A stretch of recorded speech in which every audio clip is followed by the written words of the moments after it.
വെറും ഒരു സ്മാർട്ട് ഫോണും ഇന്റർനെറ്റും ഉണ്ടെങ്കിൽ ആർക്കും ആരെയും വിചാരണ ചെയ്യാമെന്ന അവസ്ഥയിലേക്ക് നമ്മുടെ ലോകം മാറിയിരിക്കുകയാണ്.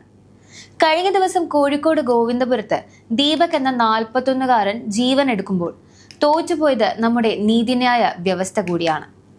ബസ് യാത്രക്കിടെ തന്നോട് മോശമായി പെരുമാറിയെന്ന് ആരോപിച്ചൊരു യുവതി പങ്കുവച്ച വീഡിയോ നിമിഷങ്ങൾക്കകം വൈറലായപ്പോൾ ആരും ദീപകിന്റെ ഭാഗം കേൾക്കാൻ തയ്യാറായില്ല.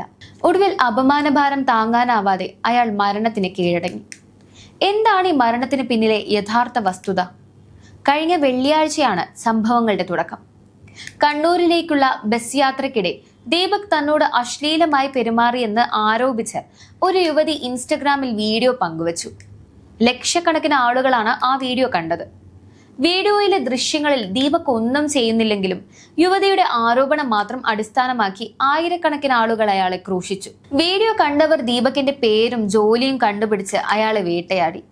എന്നാൽ താൻ നിരപരാധിയാണെന്നും നിയമപരമായി ഇതിനെ നേരിടുമെന്നും ദീപക് സുഹൃത്തുക്കളോട് പറഞ്ഞിരുന്നു. ഞായറാഴ്ച രാവിലെയാണ് ദീപകിനെ സ്വന്തം മുറിയിൽ തൂങ്ങി മരിച്ച നിലയിൽ കണ്ടെത്തിയത്.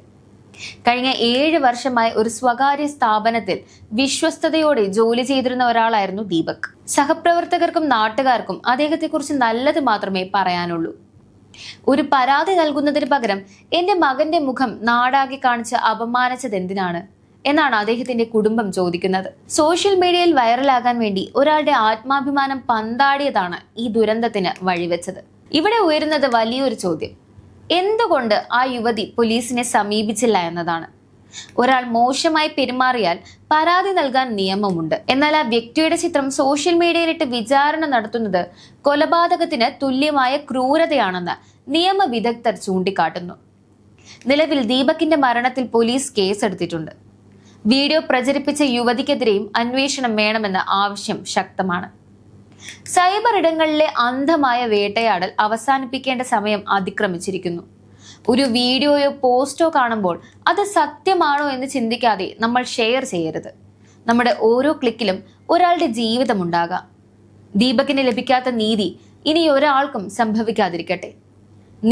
നിയമത്തിന്റെ വഴിക്ക് പോകട്ടെ. നമ്മൾ സ്വയം വിധികർത്താക്കളാവാതിരിക്കുക.